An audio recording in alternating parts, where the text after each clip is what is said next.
Good morning. Welcome to Sierra Center for Spiritual Living. We're going to get started very quickly with our first two community songs. I invite you, wherever you are, let's fill this planet with song. Here we go. Gonna lay down my burdens down by the riverside, down by the riverside, down by the riverside. lay down my burdens Down by the riverside, study war no more.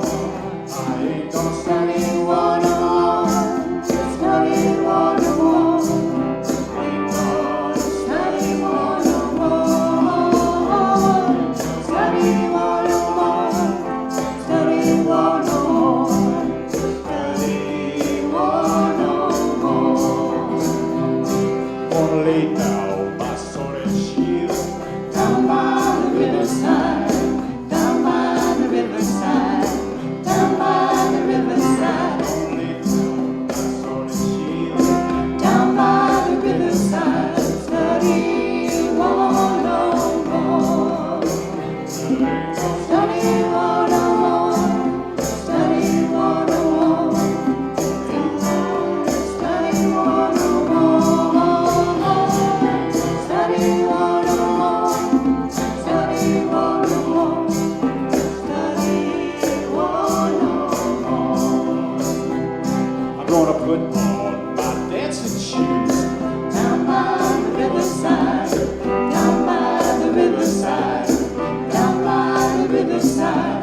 There we go.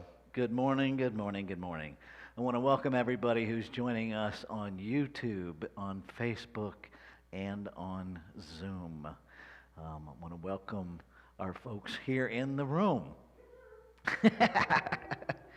A small but mighty group. So my name is Reverend Rafe Ellis, and I am so privileged and honored to be the senior minister here at Sierra Center for Spiritual Living. So I want to remind us of who we are, and any of you that are joining us as our guests this morning, let me share with you who we are. We are a radically inclusive, spiritually progressive, supportive community that celebrates the very diversity of creation. We strive to live authentic spiritual lives through a practical application of the teachings of science of mind. We engage in sacred practices that uplift our spirits, that deepen our awareness, and ignite our soul's self-expression. We demonstrate active compassion to ourselves, to one another, and the world. And we experience meaningful contribution through giving generously of our time, talents, and treasures. And we intentionally, on purpose, without apology, promote our community and our teachings. So one of the things that we do to demonstrate our inclusivity is our inclusion candle lighting ritual that we do every Sunday morning at the beginning of our service.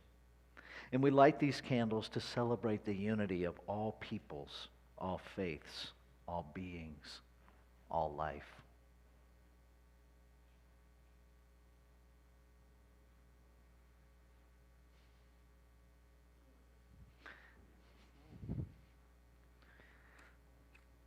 It's out of fluid.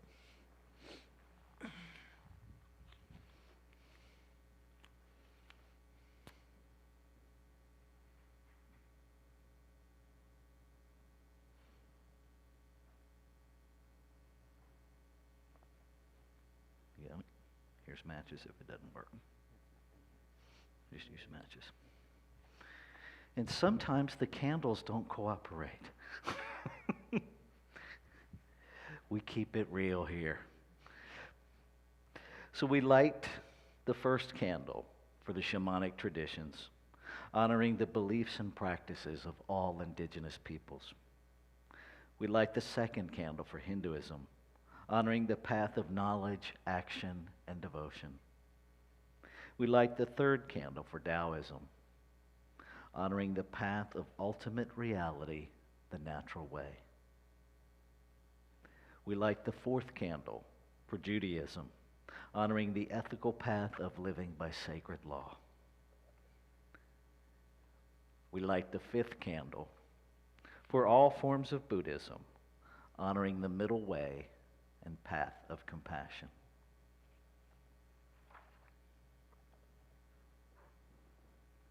We light the sixth candle for all forms of Christianity, honoring the teachings of Jesus as the path of love, forgiveness, and healing by the presence within. We light the seventh candle for all forms of Islam, honoring the path of submission to the will of God as the highest calling. We light the eighth candle for the religion of Baha'i, honoring the path of unity and peace. We light the ninth candle for all forms of New Thought teachings, honoring the metaphysical path of mental healing through the practice of universal spiritual principles of love and law. We light the 10th candle for absolute inclusivity, affirming that all are welcome and celebrated here. And we light this final candle, honoring the infinity of oneness as all creation, seen and unseen.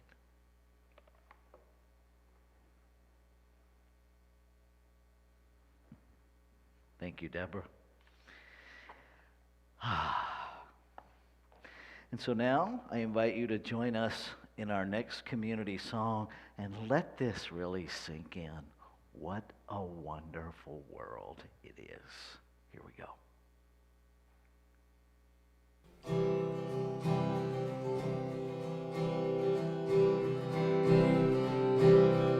I see trees of green, red roses too. I see them bloom for me and for you. And I think to myself, what a wonderful world.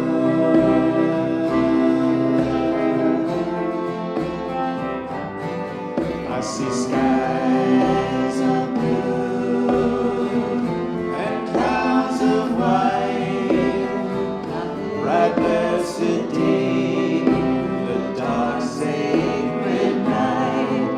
And I think to myself, what a wonderful world.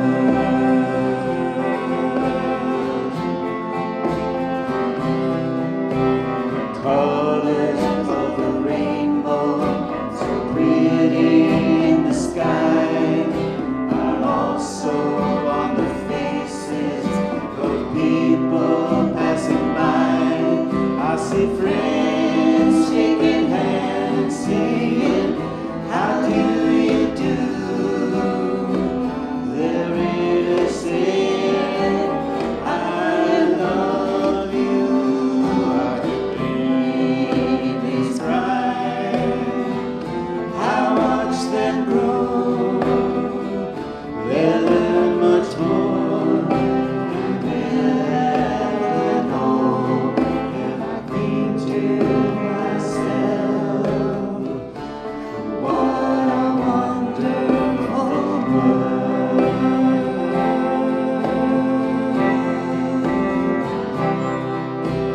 Colors of the rainbow, so pretty in the sky, are also on the faces of people passing by. I see friends shaking hands, saying, how do you do? They're really saying, I love you.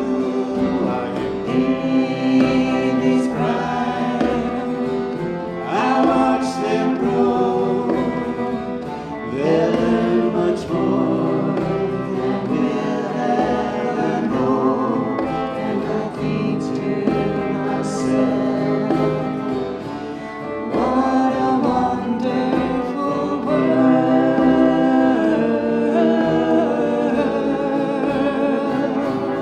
Yes, I think to myself,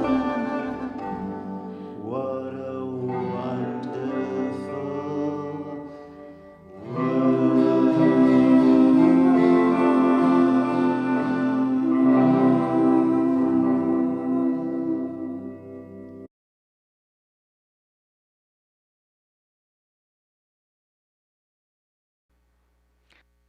Good morning again. So, this is our time of announcements.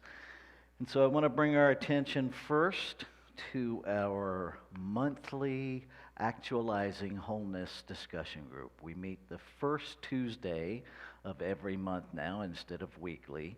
So, the first Tuesday of every month from 4:30 p.m. to 6 p.m. Pacific Daylight Time. That is a Zoom offering.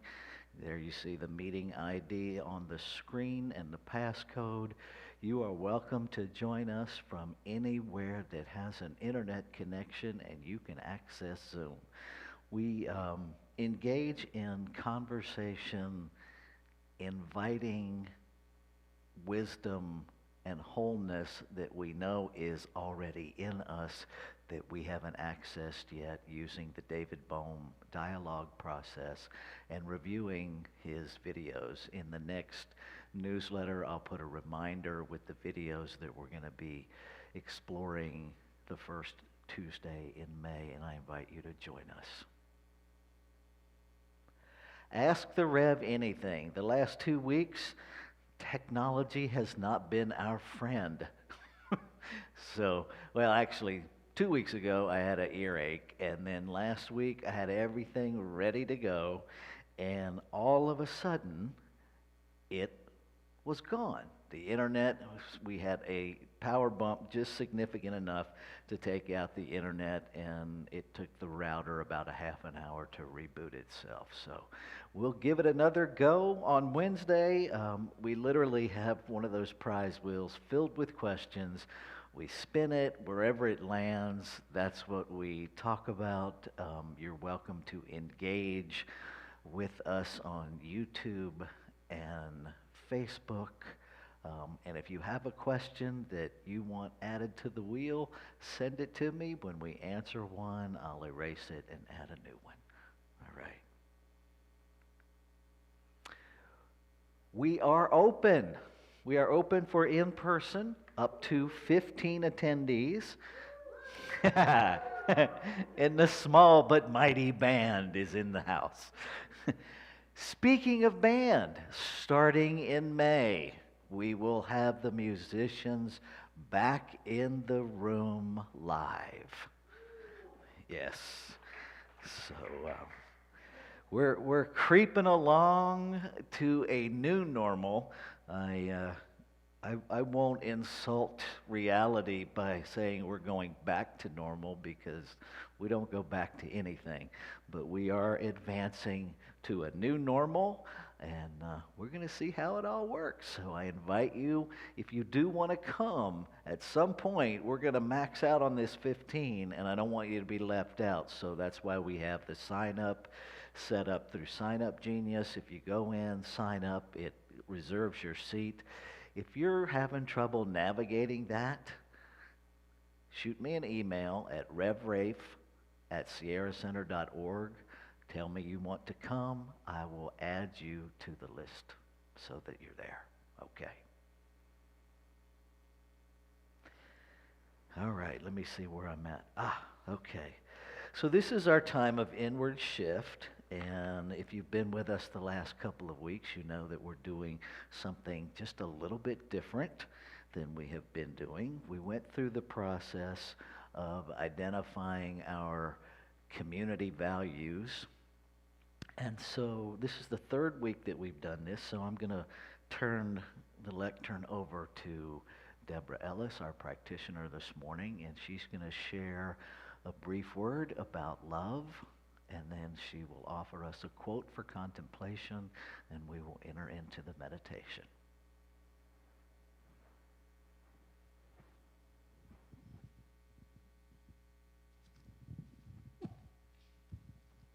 Good morning, beautiful people. Our community here at Sierra Center for Spiritual Living has love as one of our values. And when I thought about love, I asked myself, what is love? In this contemplation, I recognize that there are different types of love that we can explore. But today, I want to focus on agape love. Agape is one of the several Greek words for love. When the word agape is used in the Bible, it refers to a pure, willful, sacrificial love that intentionally desires another's highest good. Agape love in our teaching tells us that love originates in God. We are a representation and individualized expression of God. So it is, we must be loved by our very nature. Now, agape isn't born just out of emotions or feelings, familiarity or attraction, but from the will and as a choice. Agape requires faithfulness, commitment, and sacrifice without expecting anything in return. So we enter into agape love as who we be, caring for each other and being a welcoming presence for all who enter the doors of our center. For the new that wants to be known as Sierra Center for Spiritual Living. I'm going to leave you with this quote from Ernest Holmes to contemplate. It is certain that you will have to love your fellow humans if you wish to be happy. Your union with God implies your union with everything that lives. This does not mean that you love those who are closest to you any less. You merely love all humanity more. Ernest Holmes.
Making your next breath a little bit deeper than the one before.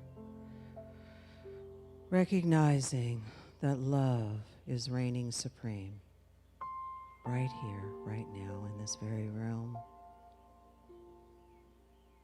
and beyond.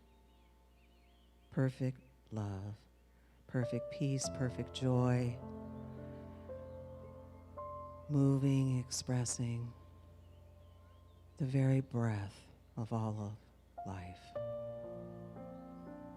It is this one that is breathing all of life, this one I call spirit, that mighty mystery of life that knows perfectly what to do, when to do it, and how to do it.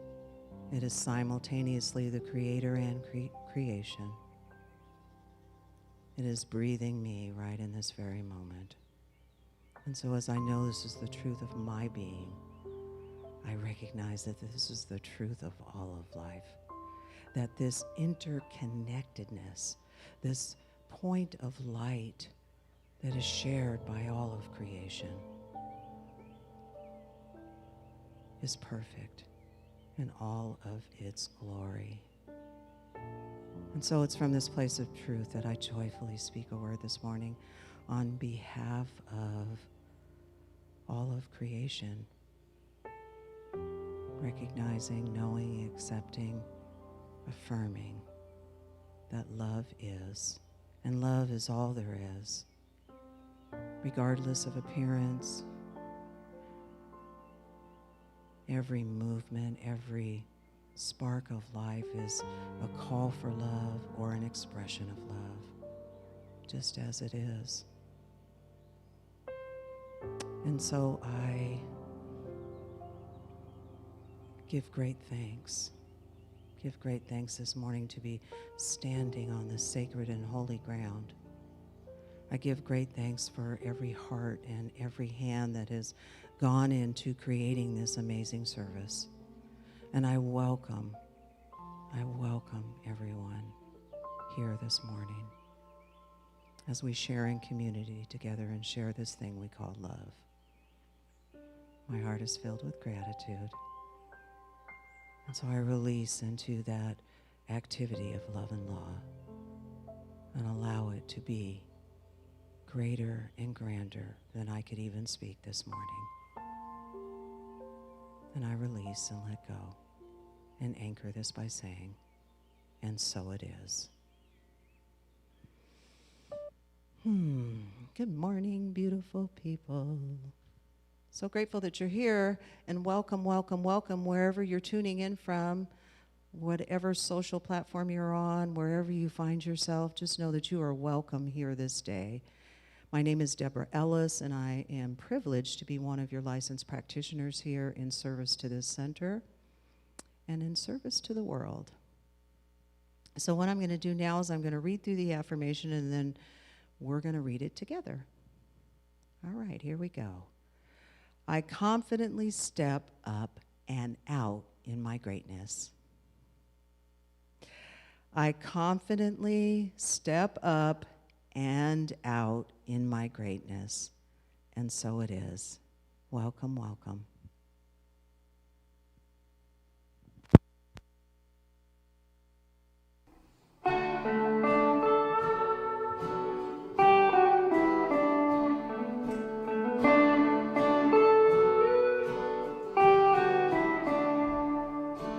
People get ready, there's a train coming. You don't need no ticket, you just get on board. All you need is faith to hear the diesels humming. Don't need no ticket, you just thank the Lord.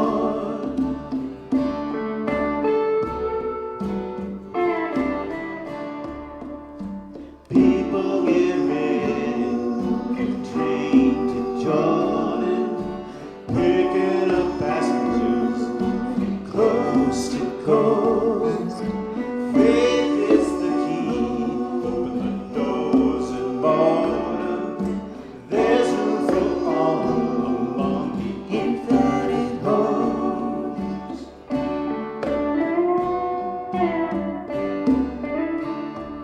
It's a mighty rough road for the hopeless sinner who would hurt all the world just to save his own. Speak truth to those whose chances grow thinner, 'cause there's no hiding pain. You're not on your own.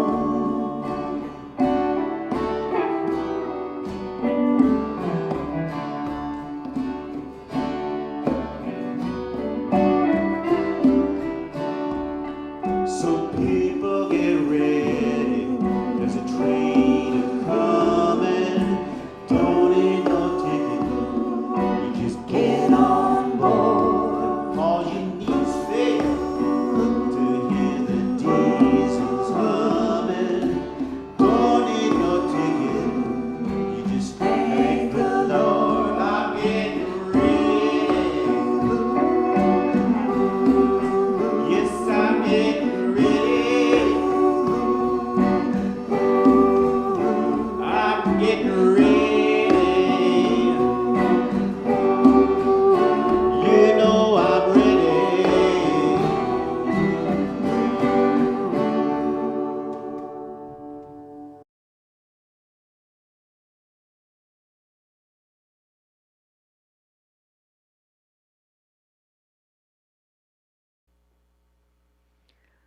Let's take a breath together.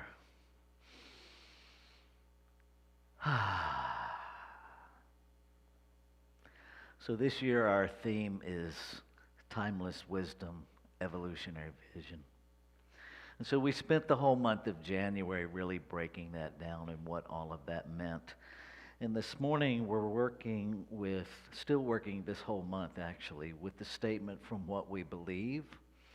We believe in the direct revelation of truth through the intuitive and spiritual nature, and that anyone may become a revealer of truth who lives in close contact with the indwelling God.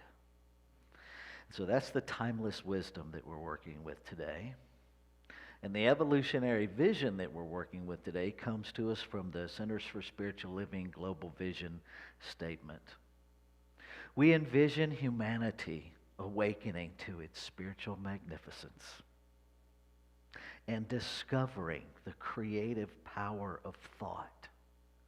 A world where every person discovers their own personal power and ability to create an individualized life that works within a world that works for everyone. And so in February, we looked at one journey, many paths. And that's the individualization that the Global Vision Statement is talking about.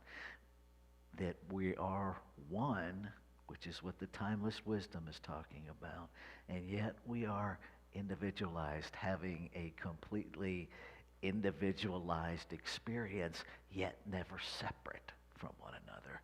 It's a lot to wrap our little human heads around because everything looks very separate, yet nothing is. And so last month, we looked at visioning and how to really be open to the infinite possibilities that lie within us, and to really entertain the idea of living in the question, what is the divine's highest idea of itself as my life? That's big. That's big. And so this month we've been looking at, okay, so we catch the vision. How do we actually step into that? How do we make that vision real?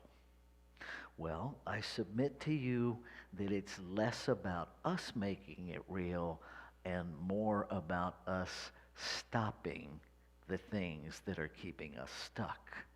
And then the vision will unfold itself. Michael Beckwith talks about our spiritual embodiment of the truth of our being is 100% eliminating everything that doesn't belong. Because as we remove the blocks, what's already there surfaces. Rumi says it this way: our job is not to create more love, to seek and create more love, simply to remove the barriers that we've created against it. And so that tie of ancient wisdom, if we look through the ages, there's a consistency. The words are different, but the message is consistent. We, all the way back to Parmenides, that which is shall never be proven as not. We were born whole, perfect, and complete. And through the process of socialization and generations of humanity and the karmic tendencies of humanity, we forget what is at our core. We forget what our essence is. And so we come together in spiritual community and help each other remember. Because I know I need folks to help me remember. It's much easier to forget than to remember. So this morning our talk title is Stepping Up, Stepping Out. And the spiritual principle that we're working with is faith. faith, that belief in the substance of things not seen. The substance, the invisible. In our teaching symbol, that top part of the teaching symbol refers to the invisible.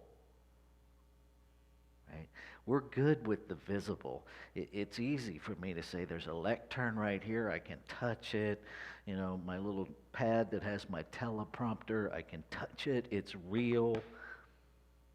But to wrap our heads around all of that we experience in the physical world actually comes out of the invisible. And in fact, no two molecules in anything that we experience as solid are touching, that we quite literally live in a holographic world. And science is supporting that thought, desire, attention shifts energy and brings it into form until it is no longer needed, no longer attended to, and then that form simply returns to the unformed, but never separate from it. Now, as much as my intellect wants to struggle with that, there is something inside me that knows it's true and finds it quite magical. Perhaps mystical is a better word. So let's look at this invisible, because if there's only one thing here, we need to not be fooled by the different expressions of the one. And it's easy to do. So there is one infinite substance. Scientifically, we call it energy. Unformed potential. Right? In science of mind, we call that the substance. We call it the one, the infinite, mind, spirit. And then there is cause. And when we're talking about cause in our teachings, we are literally talking about what moves pure potential energy into the process of becoming in form, becoming experienced. Creation has the desire to create. And so it is desire that most moves things into being. Thinking about it, wishing about it, has some impact over time, I think, but it's that desire, it's that heartfelt, this is meant to be energy that moves energy into being. Imagine if you had a cup of water, container of water, any container of water, and you had something that's vibrating, just a probe that vibrates at a certain frequency. You can lay the probe over here, and eventually the vibration through whatever that's laying on will get to the water, eventually, right? And eventually everything that is connected to this vibration will vibrate at its frequency, eventually. Right? That's the law of attraction. Everything coming together into the vibration. Right? Now, imagine if you take that probe and actually put it in the water, how much more quickly that water is going to vibrate and change the frequency to match that probe. That's what our desire does. That's what our desire does. Our desire ignites that pure potential to a different vibration. And that is what moves it into law, the activity. We're still dealing with one infinite power. Right? And sometimes we confuse ourselves when we say the mind, the law, the form, because our brain typically hears those things as three separate things. And it's actually infinite possibility, activity of infinite possibility in form. But it's all the same substance. And for me, it's important to remember that so I don't slip into duality, so I don't slip into thinking that things are separate, because that's when we get in trouble. This idea of evolution, right, especially evolutionary vision, think about it. Evolution builds upon what is, okay? And then when we look back, it becomes what was. But evolution is always building and moving forward. Evolution doesn't go backwards. We understand evolution by looking at the past and seeing how it's all connected to the present. And so I invite you to consider this idea of stepping up into a higher vibration, stepping up into a different understanding before we step out into that newness, to get clarity so that we're being guided by that inner voice. And perhaps we need to add stepping out, then stepping up, then stepping out again.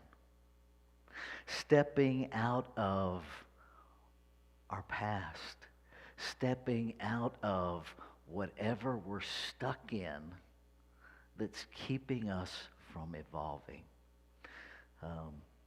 I often hear us reference Darwinism and Darwin's theory of survival of the fittest. Well, quite honestly, what he was actually talking about, the fittest are those who evolve. If you don't evolve and the world around you evolves, you will be left behind and you will be extinct. That's just how that works, right? Joseph Campbell, I love this Joseph Campbell quote.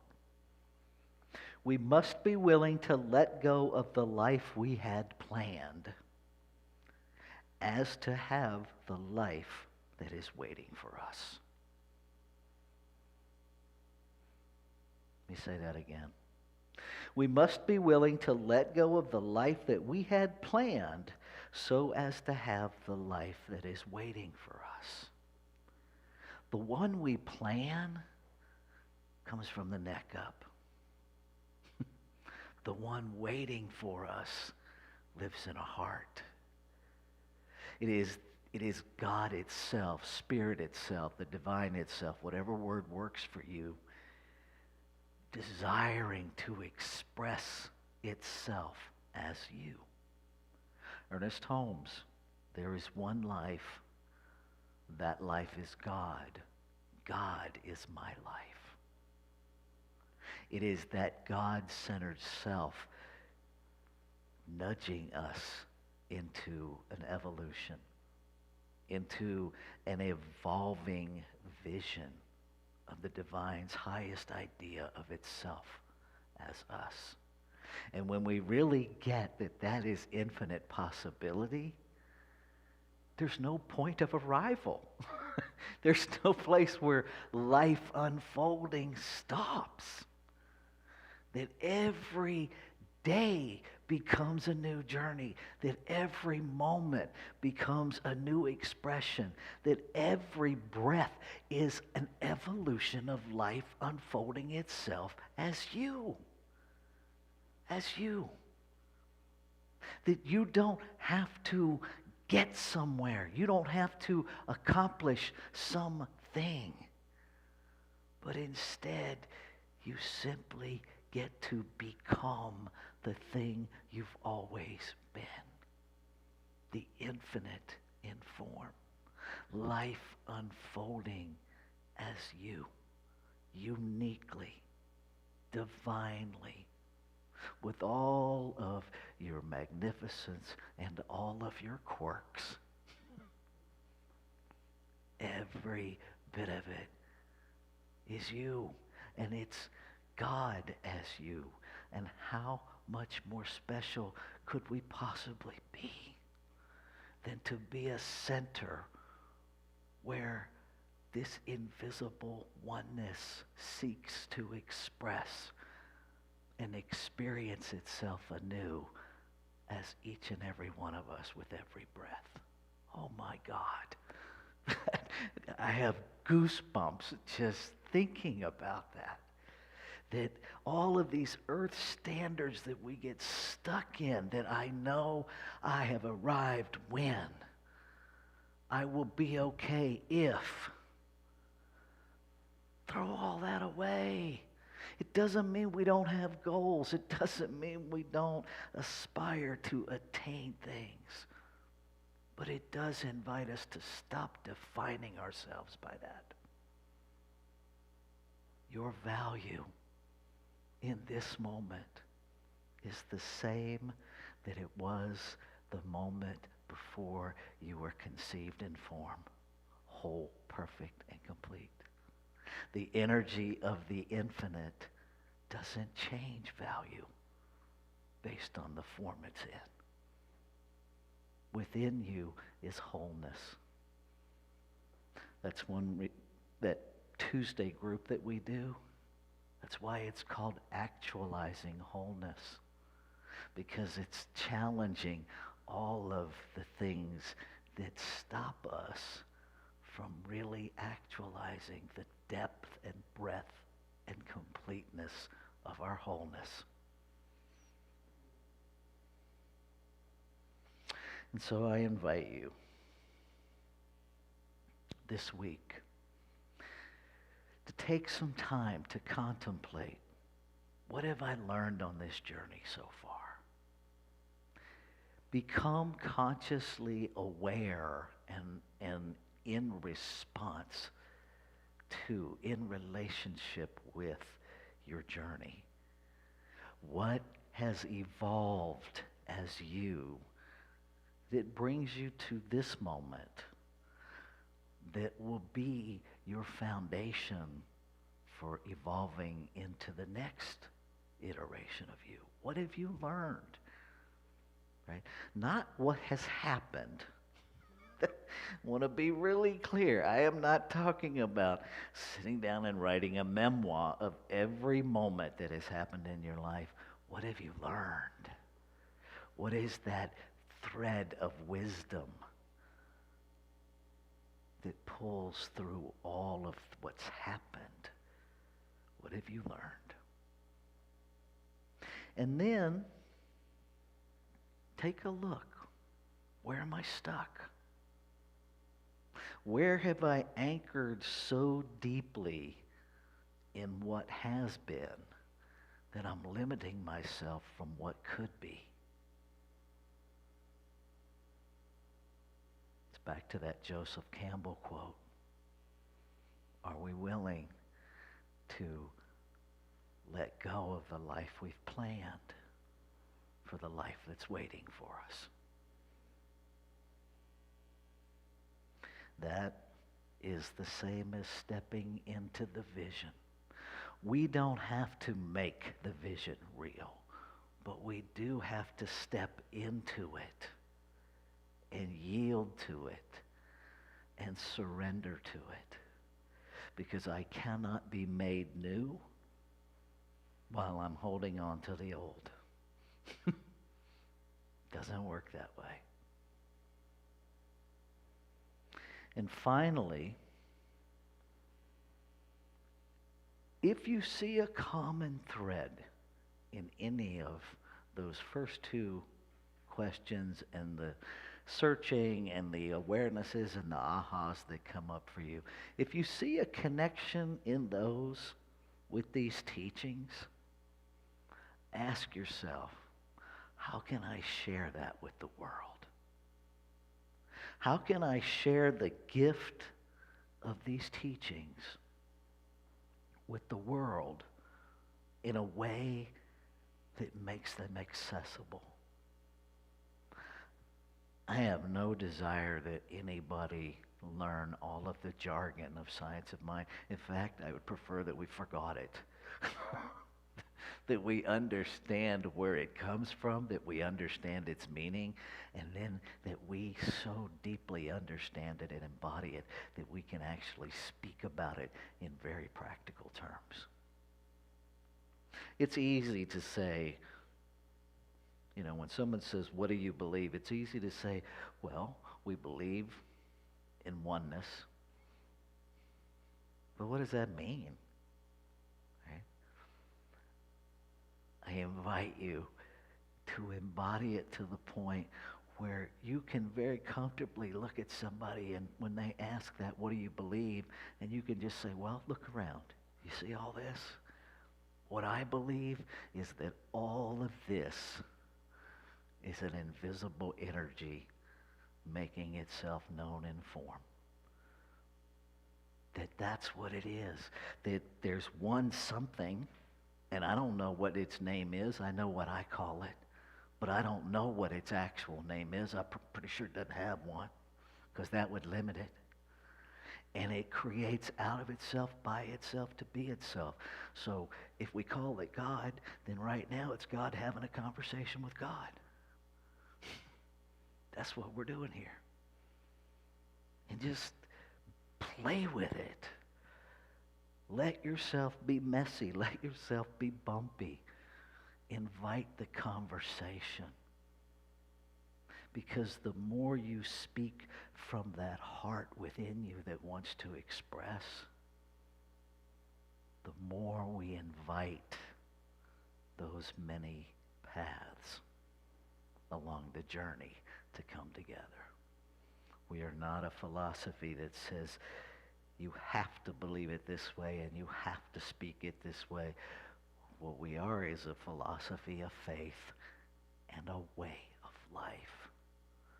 So I invite you this morning to embrace this idea that fulfilling the vision is really about making these teachings a way of life and then surrendering to that and see what happens. I'll close with this. What just popped into my head is what I used to hear early on in 12-step meetings. Give us 5 years. Come for 5 years. If it doesn't work, we'll gladly refund your misery. And so, give these teachings some time. Give them an honest effort. And if they don't work for you, great. Ernest Holmes would tell you, go find something that does.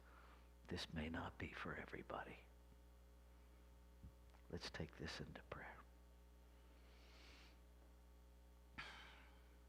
And so with this breath, I recognize that it is life breathing me.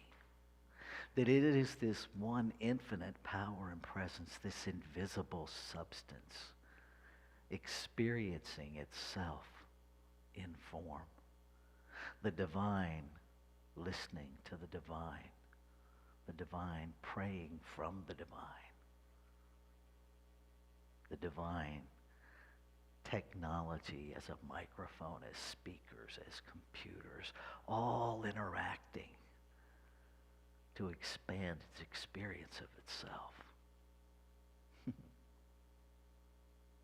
This is the oneness that I know to be true. No separation. All life, the divine in form.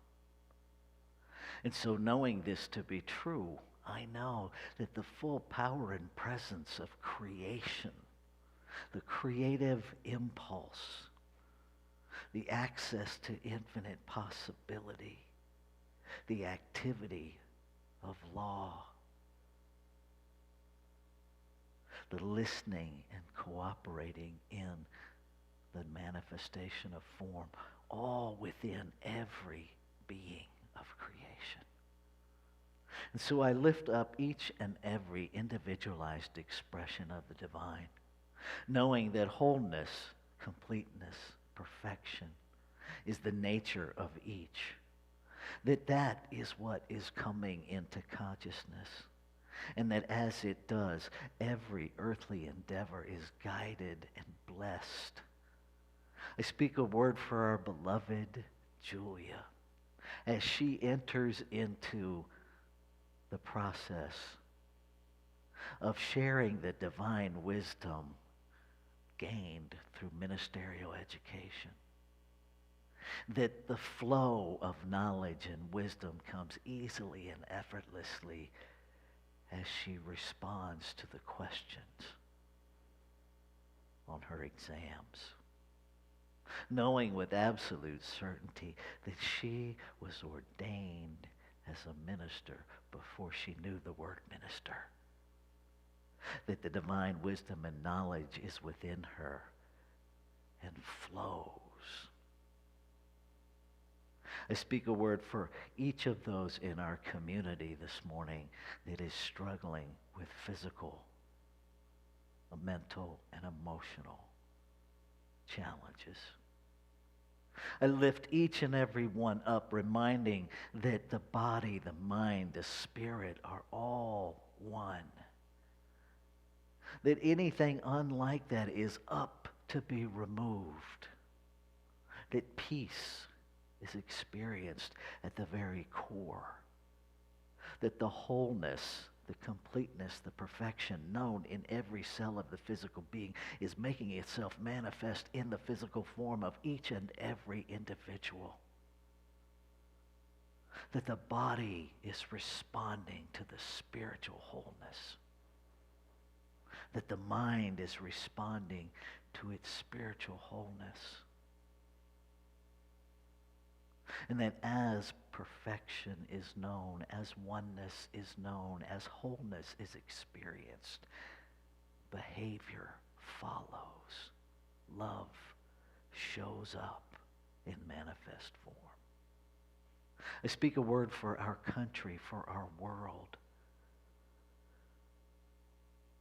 for an awakening that every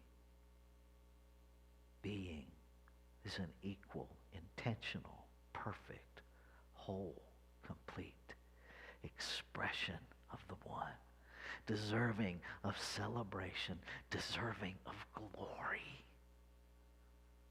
And that anything unlike that is being swiftly and completely moved out of the way, moving us out of the life as a society that we planned into the life of infinite possibility, the life of equity, a life of inclusion, of every diverse form, shape, size, color, language, culture,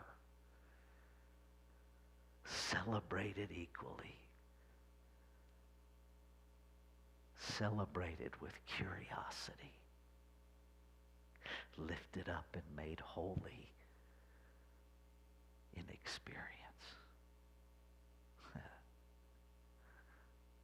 And as I feel the gratitude rise up inside, I know that it's a gratitude of conviction, and it's the gratitude of faith that knows it's already done. And so I celebrate. I celebrate knowing it is complete before I ever see it in form. I know it is done by the resonance, by that vibration within my being that is resonating with the truth of the one. So I invite you to join me in releasing this word into that activity, into that zone of manifestation, into the moving, into evolving the vision of creation. Join me as we let it go, as we say together, Amen, Amen, Shalom, Aho, Ashe, and so it is.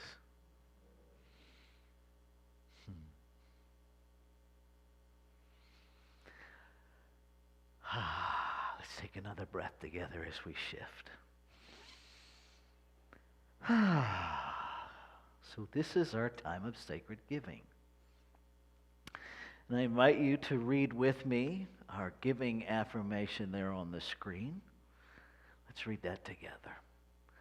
I give this gift with love and joy from a consciousness of abundance. Divine love blesses and prospers all that I have, all that I give, and all that I receive. And so it is. And so I invite you, if you are joining us through YouTube, Facebook, and Zoom, if you have been blessed by this time together, that you please give generously in equity with how you've been blessed. You can do that by going to our website, www.sierracenter.org. You can also do that by mailing your contribution to Sierra Center for Spiritual Living, P.O. Box 2714, Grass Valley, California, 95945. Okay.